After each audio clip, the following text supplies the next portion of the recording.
hi. You know what? I'm so used to being the one. I was thinking you might do this part, Mhm. but I didn't say that. But Mhm. hi. So, Mhm. welcome to Explaining the Unexplainable. And tonight we have not only the amazing guest here, Joe Benedict, the artist, but we have Stan Fikes, our producer, has joined us for this special show. And we have our exorcist, Bishop Joshua Sparks from the Unseen Realm podcast and many other things. And he has his own podcast that he does that you see him all the time. And so we are doing a special show tonight for the new documentary.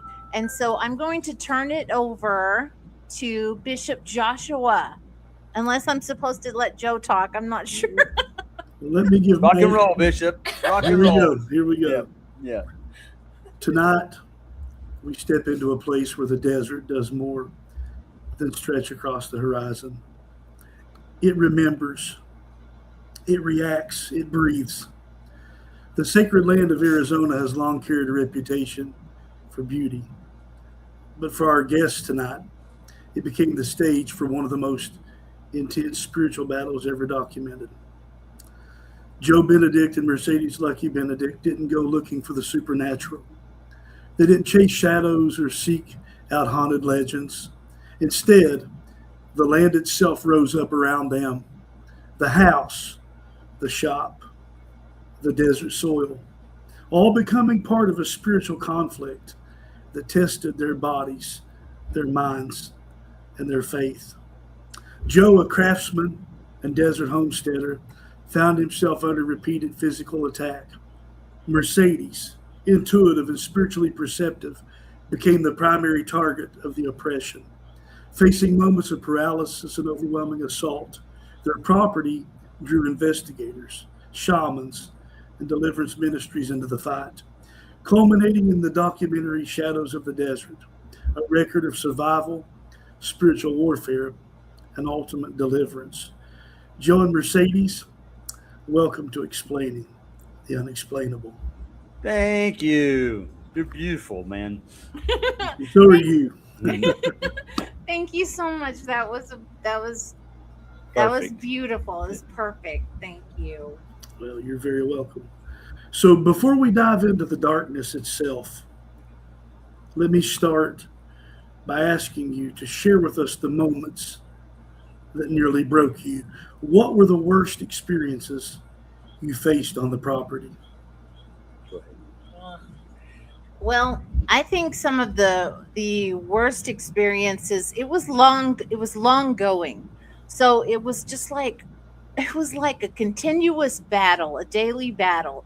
And then the first few years, it was a continuance of what I mean, like literally I had a car that we got that I saw a dark shadow person in. When I drove it back, we barely it was like we called it the haunted car.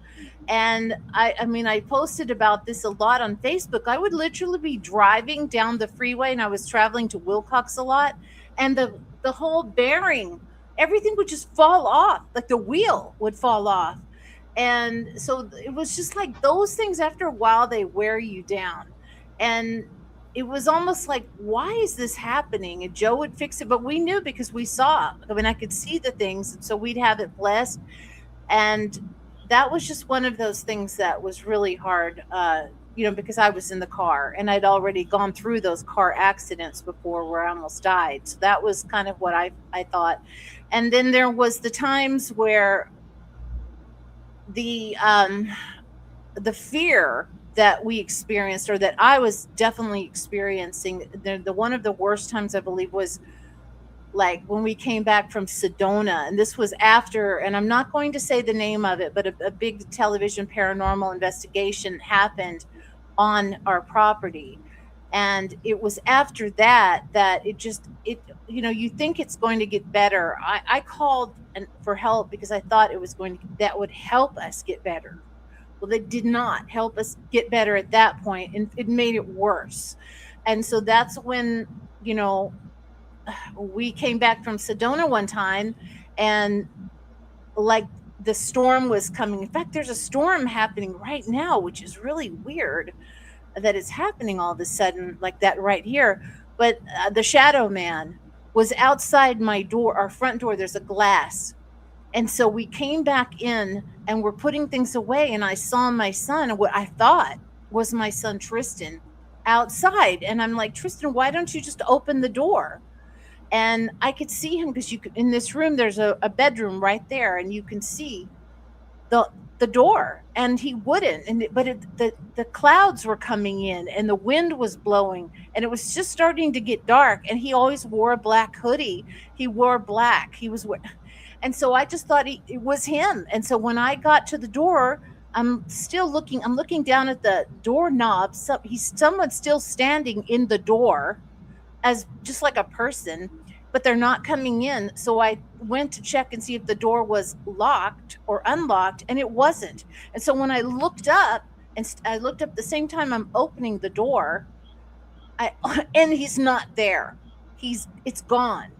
And so I'm already upset. Because that just triggered me. And so I start to run outside the porch, and I'm like, are you out there? Are you out there? And I can see my son over at the other cabin, which is the haunted cabin. We had stuff here that happened in the house, of course, but he was over there, and I'm like, did you just come to the door? Were you here? And he's like, no, I've been here. So that set me into a tailspin, and I'm like screaming, running around the house, screaming bloody murder. Joe was in the back. He comes out. He's got holy water, salt. We've got everything. We're going around blessing everything. I mean, it's just a complete panic. And, it was things like that. And so I'm actually getting upset just thinking about it.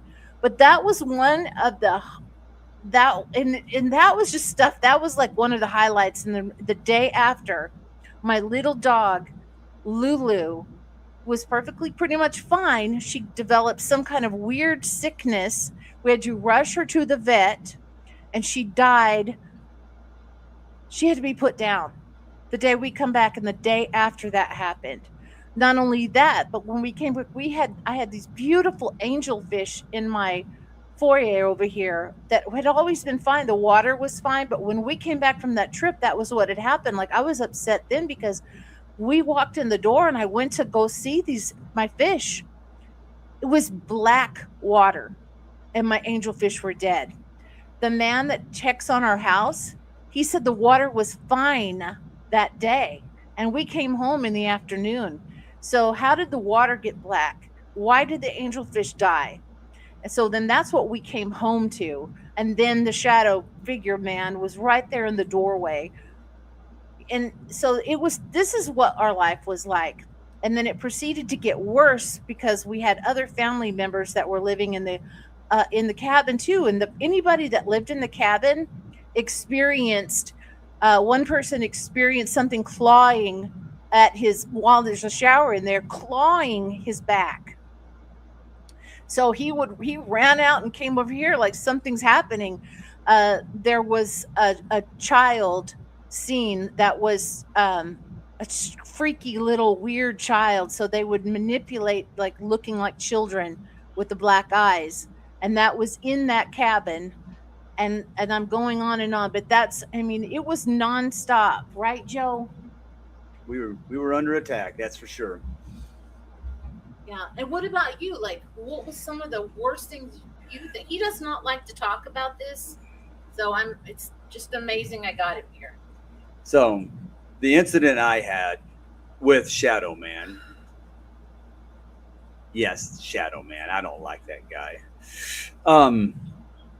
So I was walking from our kitchen into the living room, and that's the same door that Mercedes was talking about. Our front door is right there, and I see this kind of strange shadow in the curtains that we have hanging over the window, and I kind of walked up to it and I was like, oh God, that's evil. And I stepped back a little bit and I looked at it again. And I was like, oh shit.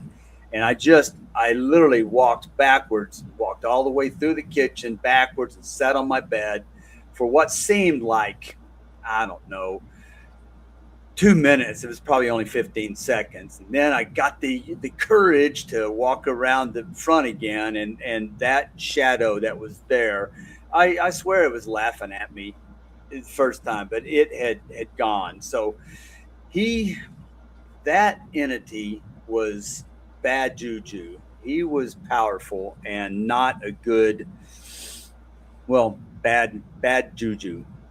Yeah, that's like one of the worst. For some reason, that's what he calls it, bad juju. But it was bad, and this was happening before I moved in.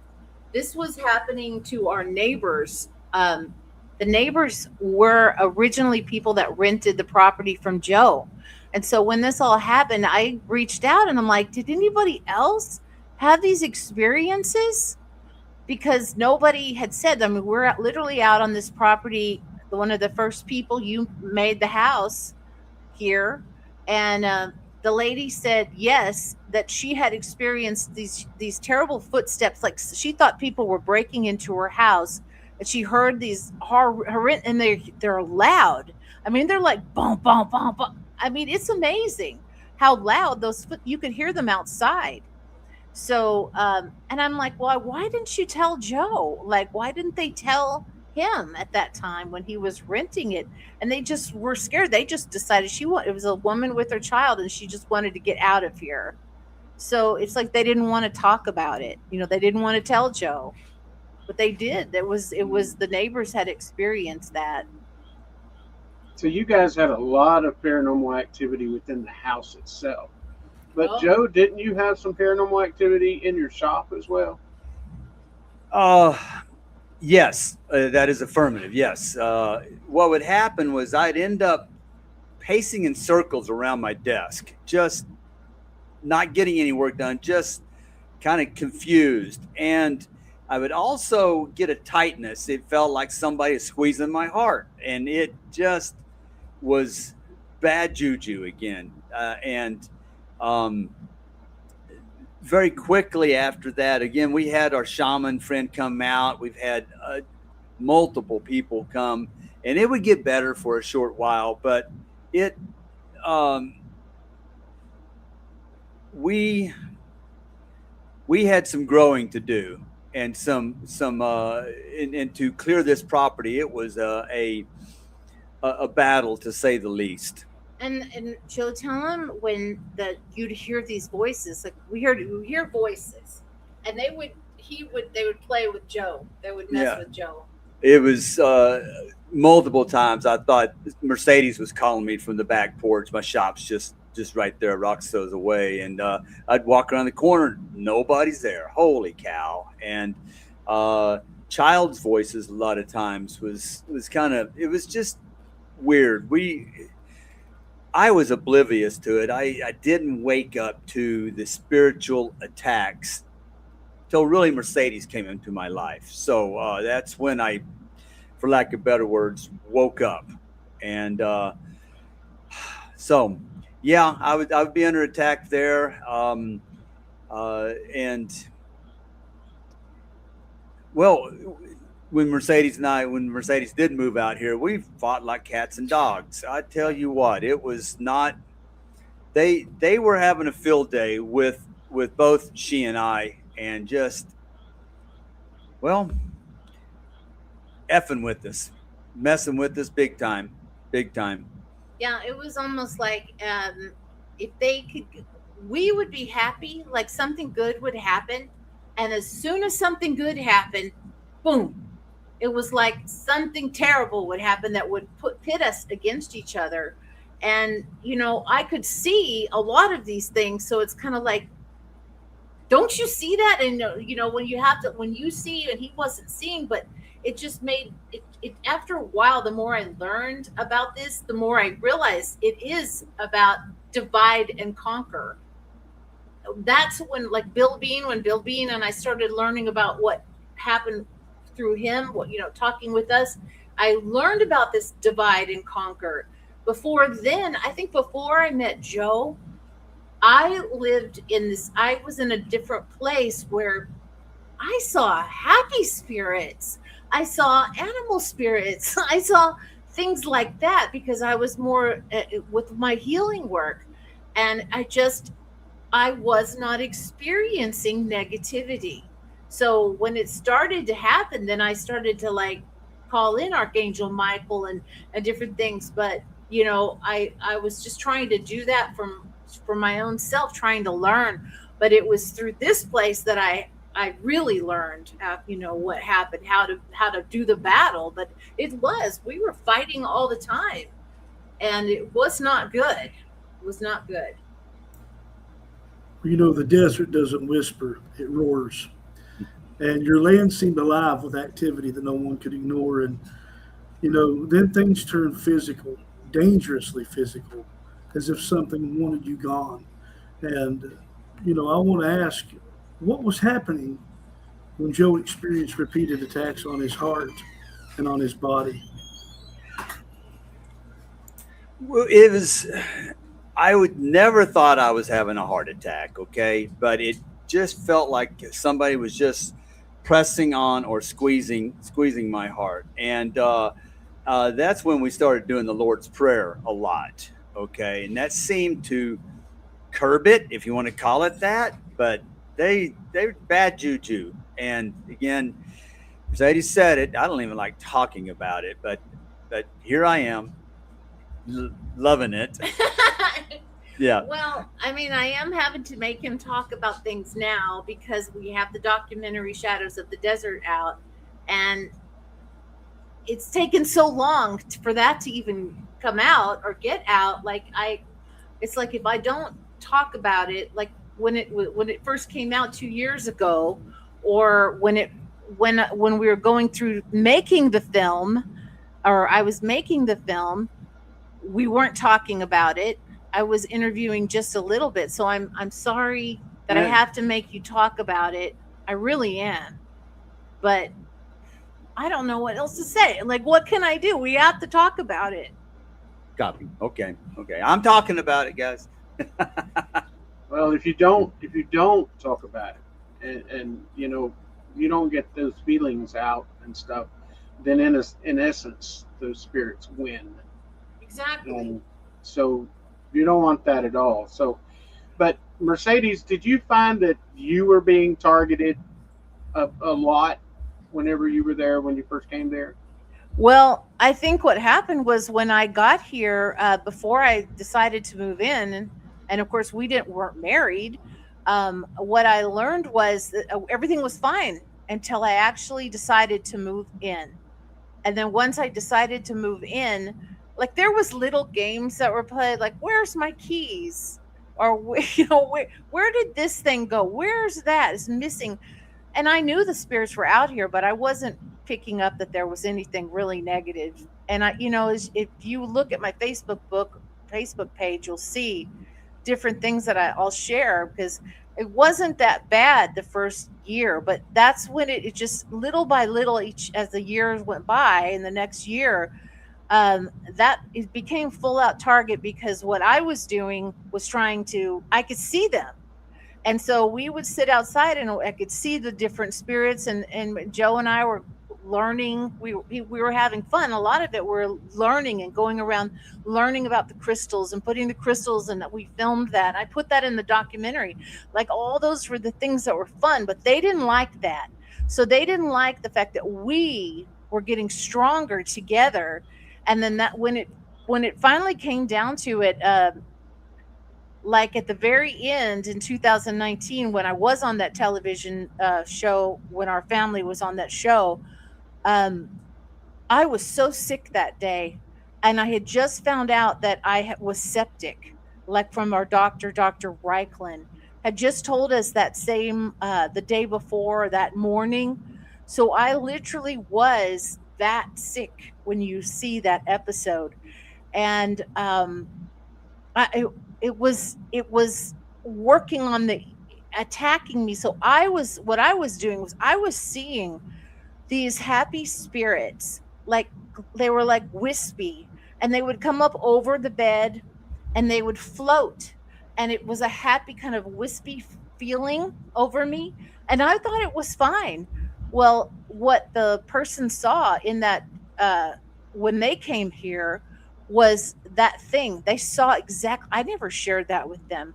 They saw this thing over me, plugged into the area into my belly, right where I was very sick with the septic, right where the areas in your body are that it messes with the, Iliac valve. yeah, the iliac valve. And so that had been adjusted that morning, but I was so toxic. And so to me, that was one of those scariest things when I found that out. Like, I was so fooled by the deception that was happening, thinking these spirits were friendly, that it changed and altered everything about me. And it took me a long time to go through, meeting Bill Bean and having to completely change what um what I am and who I am and how I work with healing. But like literally one of the times, I remember Joe, he came out because he didn't know where I was. So I was a channel. I channel with my people. I sing chants all of a sudden on Native American people. You'll hear a lot of my music, like even Shadows of the Desert. You'll hear me almost yodel, and I so yodel, but I chant, and I did it for years, and it was, to me, it's glorious. I just assume of it as a great Native American working through me, and that's what I did always feel as if it was, until it's now I have to be use discernment if anything comes through me. And I, even Joe, he knows I actually stopped doing everything for a couple of years. Still, I'm yeah, still yeah. I still barely do as much as I used to do, because I have to worry about my family. I have to worry about what's going on with them, and will they be under attack. But I was comatose. He found me in the cabin, and I had my table set up, my massage table set up in there. I must have been in there for hours and hours. I couldn't move. I could move my eyes, but it was like something was attached to me, and I could not get up. I could not hardly talk. I was I couldn't. And so he immediately called our shaman friend, which he doesn't want his name mentioned ever, because it's just the way he is. But he had to come out there, and do you remember, like, you, because you were, Yeah, he did his thing. God bless him. he did all the oils and the prayers and the Yeah, he sages came and all that. loaded for bear, if you want to call it that. He had all kinds of the incenses and sage and everything else, and he really worked on that cabin, worked to release this entity that was attached or harming Mercedes. So, um, yeah, And he always felt very helpless, until we figured out that we could actually fight this thing. And that's what, and eventually we did. But it was a very helpless feeling, because it wasn't just me that it attacked all our, I call them our animals. My dog Lulu, the horses. One time, I had to call the shaman out, but he was a seer, and he could see when he could see something was happening to us, and he came out after I kind of put a Facebook post out about my horse. And then when he came out, it was like it helped. I was still learning too. So through him, his frequency of what he was teaching me, I was learning, and it elevated. I mean, I just kept getting elevated with my abilities the more this happened. Like, where all of a sudden, when he'd come out, it's like I could see clearer. And this black entity was attached to our uh, not Merlin, but Star. our star, Star. our Yeah. our white star horse. And so I would go out there, I would draw all this stuff. So I draw everything I saw, just so I could keep a record of what I was. So that's how I started sketching the spirits. That's what Joe helped me with, that, because he brought me a notepad once. He brought me a drawing pad. Before, I just doodled on little notes at work, and I would show what the person was having in their body or whatever, because I could see it, and I would just doodle it. So he's the one who helped me start to do the sketches of the spirits. So that's what I did. You see, it's a black gunky icky thing was attached to the horse, and up it was inside our little horse barn. And then the shaman would come out. He came out and he did his prayers, and that thing, it left. But and the horse was just fine, absolutely just fine. It was like going to die, and then just took that off, and boom. So when the shaman would come out and everything would be better for a week or maybe 10 days max, and then it would just start slowly coming back. And there we are again, under attack, huge attack. And um, that's about when we decided to do the grid of protection. Is that correct? Yeah, Yeah. yeah. So So and we then did the four corners with crystals and the very center of the property with a big crystal. And I still do this today. I'm igniting the grid of protection around the property, above, below, all around, including the well, above, below, all around. So, and that's helped to keep this clear, if you want to call it that. So again, it was an evolution, and we had the deliverance, which was the turning point of this with Bill Bean. That's when things really changed, and he was with us three separate times. So we background on the property.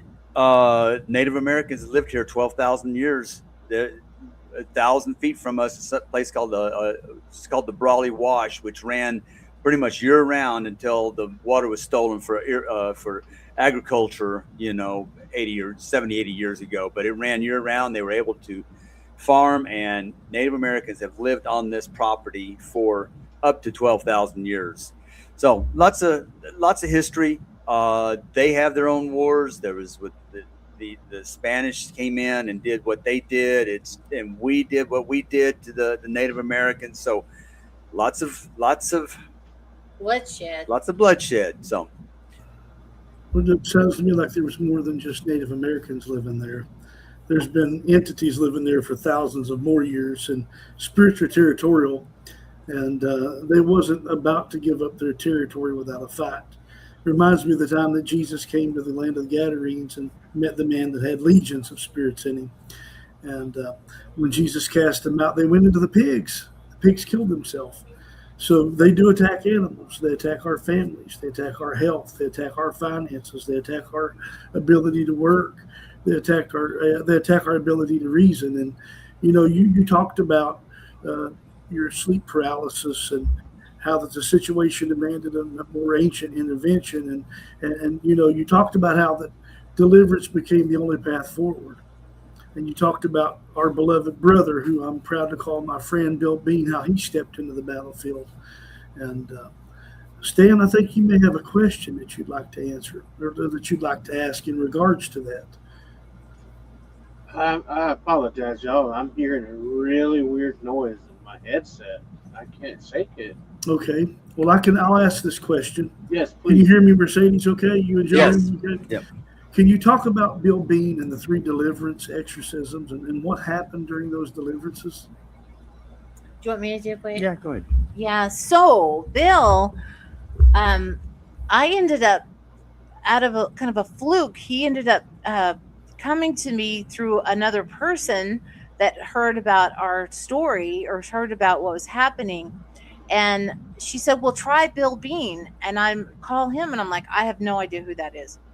I didn't have TV or anything. So anyway, so when I did reach out to him, it took a little time, but Melinda, his assistant, helped us right away, and she was wonderful. And she just would send us prayers, and that was toward the end, and that's when I first started watching the Warrior Mode.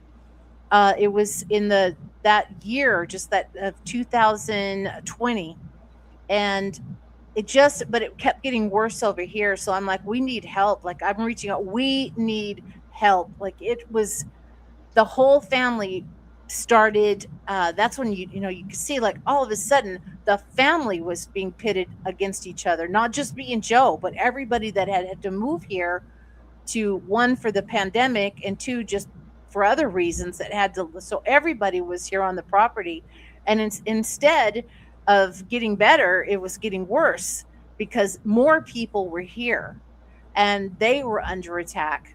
And so Bill, actually, we didn't have any deliverance for several months while we would send prayers, and because I did not believe it would work. I did not believe that he could do it anybody could help us unless they came here. And the more I kept listening to the warrior mode, and the more I kept, knowing who Bill was, and then there was a turning point with one of us was facing some severe sickness, not me this time, but another one. And we knew that that was very weird thing that had happened. I'm not going to say what it was, but it was like a bizarre event. So Bill ended up coming through via the internet on Skype. So I asked him, could you please just go ahead and do it? Because literally, who would? I mean, I know I work with people remotely, but this was so serious. I thought they'd have to come here, and the pandemic was full on, and he was not able to travel. So I that's when I one thing I did was I literally carried my phone with me on some of these things, not all of it because we were under so we were under major attack that day too. The day of, everything was happening, like electricity was going out. Joe and I started fighting. The weird stuff was happening all through the day, and it was just right up till the time when the phone rings and it's Bill. Then his voice comes on with us, and he just, all of a sudden, it just calms us.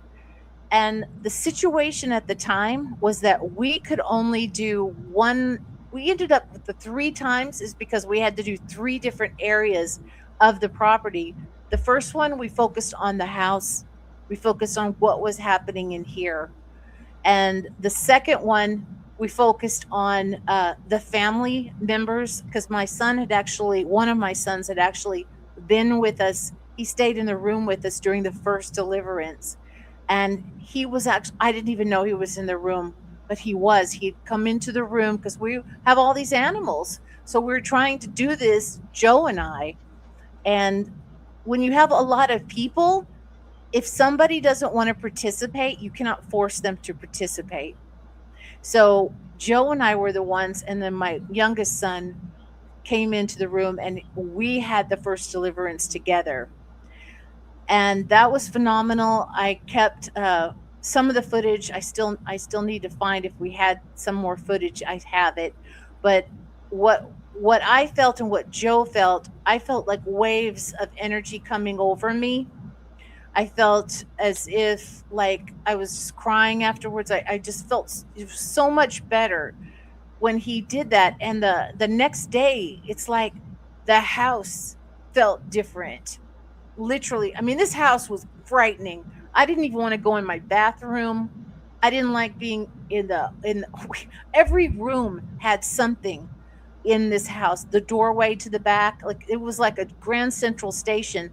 I've shown images that I've drawn where and I've had several people that understand what I'm talking about. Like there were people, spirits walking. They walk like they're walking all in a line. Like they know they don't stop. They're just walking, walking, walking in a line. And then there was another one walking another line walking above them. This is like a grand central station for spirits here. Crossroads. Yes, crossroads. And so that to me there's something about, oh, and then that does make sense why I just remembered something about the where our property sits, the ley lines of the property. But so that's why the second time we had another incident with one of the family members where mysteriously he was bitten by a bee and he almost died. And this was after the fact that he did not choose to do the deliverance. So that it's like he got attacked, or it was an exorcism, basically, I think. And so I call them exorcisms of the property and deliverance of the family. And so now that I know from the unseen realm, I know a little bit more about what that is now. So that's really what it was.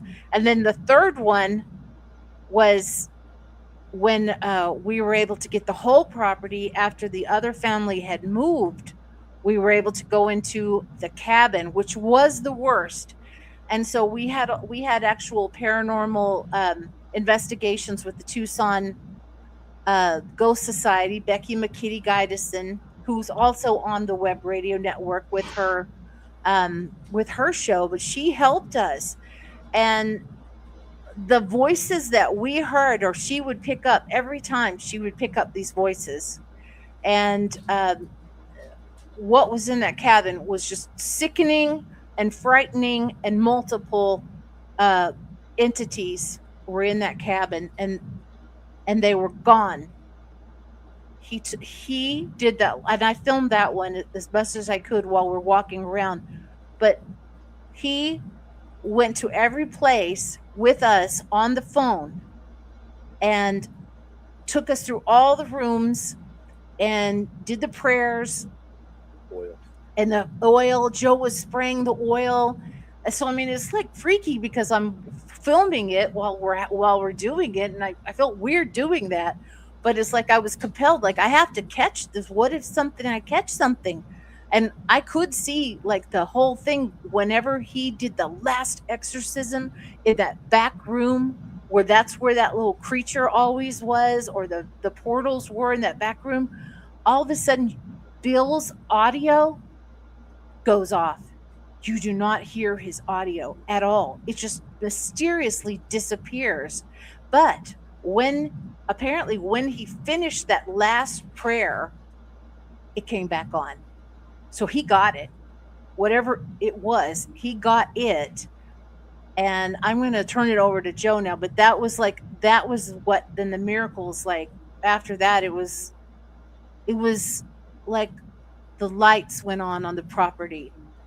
It was it was it was it was so like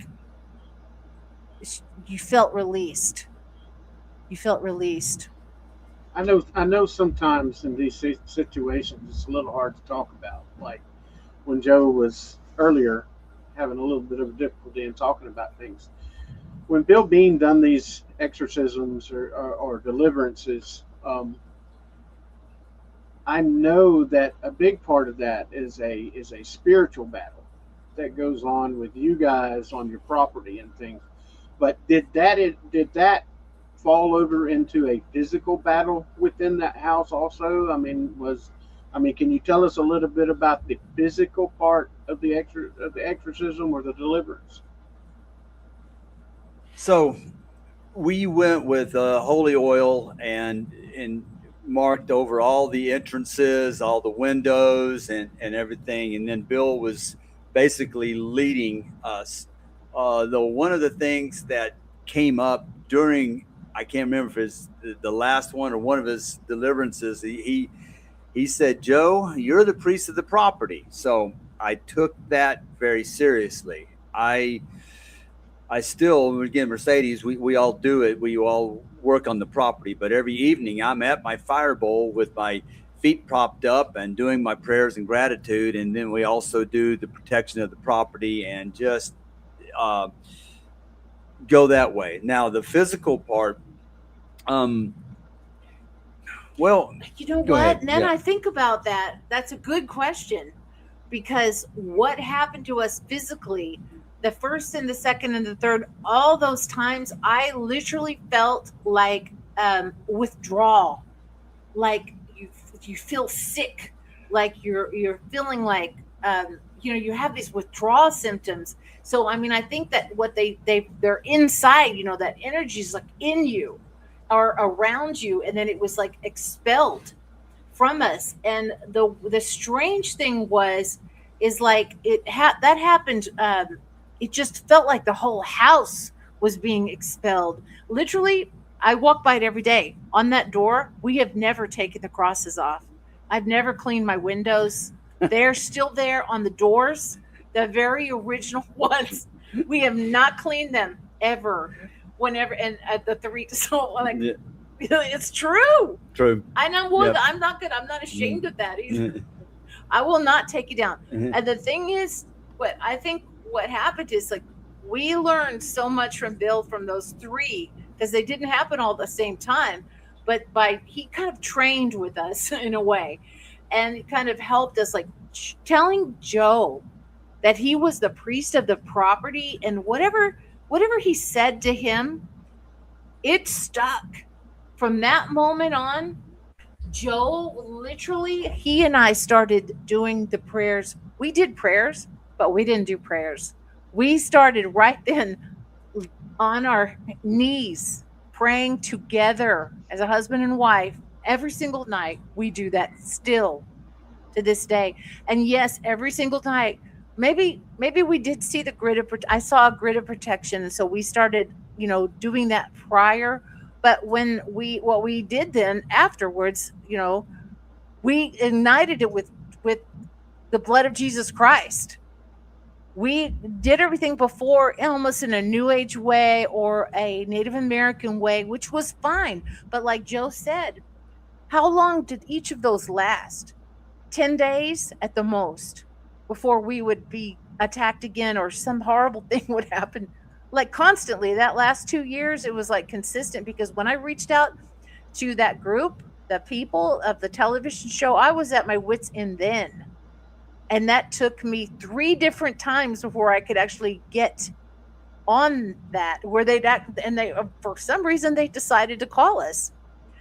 So it's kind of like it was a long time, but that those last few years. And did I answer? Did we answer the question, Stan? Kind of went this way. No, that was absolutely what I was wondering, because that is, in my experience in the past and dealing with things of that nature, um, some of those things can get really, really ugly, and especially having somebody with faith that's you was kind of driving you guys in the direction that you needed to go. Bill Bean is an amazing person, and but you guys were in that physical situation, and that's why I was wondering, because some of those deliverances can get really, really bad. Yeah, and that's so interesting. But it was like we didn't go through some of that horrible stuff that now that I once since I've been working for the unseen realm, and I learned about all the different attacks that people are getting. I think ours were more, a lot of were psychological or just the attacks on us physically. But when it was actually the deliverances happened, I think maybe because it was 3 different ones, that it was a little easier on us. I don't know if that might be the case. It was in levels or something. I That's all I can say. But the people, the other family members, I know that all of them experienced almost like withdrawal symptoms, and some of the people, literally, we were being, what is the word? They were attached to us. Like they could come through us and talk through us, or talk like they come into us, and we would talk as the terrible, say terrible things, but it really wasn't us. So there was a lot of different things. That one of the things I was going to say was they could mimic our voices so many times that two of my family members, they'd say, I heard you, I was talking, yelling at them from the door, but I'm not here. 2 or 3 times, all in about an 8-month period, where my voice especially was the one that people were hearing, but I wasn't even on the property. That's part of the big deceit, the Yeah. big system that they use to control you guys. And a lot of the exorcism or the deliverance will actually turned out to be of you guys, and driving those spirits away from you guys. And so, I'm really glad, and that you guys are lifted from that, and you have those remembrances, of course, and knowing what not to do is a plus thing. So I think you guys have come out on top on this. Yeah. Thank God you've come out on top of this, because that could have been really, really dangerous for you guys. Well, we were told point blank by the show, leave, just leave. It's funny. At that moment, I looked at the camera and said, "There's property for sale in Marana, Arizona," and but it's we have triumphed with the help of some amazing people. But yes, and this property just thrives now.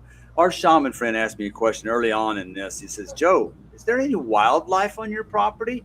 And I started thinking, it's like, no, there's not. There's not any wildlife. It's true. Boy, now, man, it's a jungle out there. We have so many great animals, road runners, and all kinds of birds, and even a couple of king snakes, and just cool stuff now. And this property is it's blessed now, and thank God that we're still here. And I love. We named it the Oasis a long time ago. So the Oasis is a beautiful slice of the Sonoran Desert. Hallelujah. Yes. After the smoke cleared and the Yeah. prayers settled, the land itself began to breathe again. And it's a powerful, powerful thing to see God intervene and interact in our lives. And, it's all jurisdictional. But the great thing about it is Christ has jurisdiction over the whole earth. He's God of the earth. He's the Lord of this earth. And he has all power and all authority. And I'm glad that he chose to show up and show out in your lives. And that's a wonderful thing. What a blessing. What a blessing both of you are to so many people. And you've been a blessing to me. And it was a privilege to get to spend time with both of you in Connecticut. And I'm looking Yes. forward to coming out to Arizona and spending some time with you. I may not want to come back home. It's beautiful out there. I love it. As long as you come in the fall or the spring, Yeah. you won't want to run out of here. Well, maybe if I come out there and sit in the sun, I might lose some weight. Yeah. Yeah, it's 109 degrees today here, so little toasty, little toasty. I actually had to take an extra break during the heat. My shop is air conditioned, but it was still pretty warm in there. So Well, it's not air conditioned. It's got one of those swamp evap coolers. coolers, yeah, that had blowing right on me. But But I just feel like there was a reason. Like when I came out here, when I drove out here the first time, and I just felt like I'd been here before. We talk about Dr. Adrian and different lives and different things, but it was like that to me. It was like I was meant to be here, and I became part of this for me. With all the missile silos and with all the mystery and the UFOs and everything that we saw here on the property, this is a big mystery. And it was part of my job, I believe, was to tell those secrets, to get the secrets, because they're one of the things, and I can say it now. I know we're run out of time, but one of the things I kept waiting for this documentary to come out because just only 2 years, 2.5 years ago, I literally was digging through, researching these documents online, and I found that the missile silo right by our house, which is connected, they literally had a Hohokam village site there, but they put a missile silo. They did missile silos. They're everywhere around here. And I had talked to the mayor. We talked to the archaeologist. And I would say, like, I see these Native American spirits. I believe that there was a Hokum village here. And they would go, no, it's up at the mountain. It's over there. That was over there. It's always over there. And so I'm like, I don't think so. That's not what I'm hearing. And so at that moment, I found it. And it says very much, and that's what Brent Thomas of Paranormal Portal, that was his closing line. He shares that information. And I had the archaeologist confirm it. He said, yes, Mercedes, it's a real document. And so there was a Hohokam village on this land. We are in that swath and we drive by it all the time, but we're on it. And those people, all those spirits of that land were buried underneath. I mean, the knowledge of them were buried with the missile silo, which was very secretive right back then. There was nobody here. It was a very secretive, just farmland, nothing here. So all of that, their land, their who they were as a culture was gone. Not even the historians knew. So to me, when the documentary did not, when they weren't going to the distribution company, it was a whole year, and I'm like, we've got to find somebody else. We got to find some. How I'm there? These spirits are never going to have a validation of their of no one's going to even know they really were here. And so then that's when Magic God just stepped in, and we got 434 Entertainment with Derek Young and the whole group of them, and then boom, everything just started moving fast. And so whatever my job, I feel like my job is done.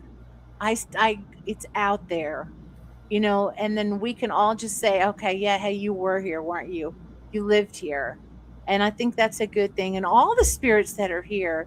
And Joel, I mean, like Joe communicates with the stars, and he's always out there.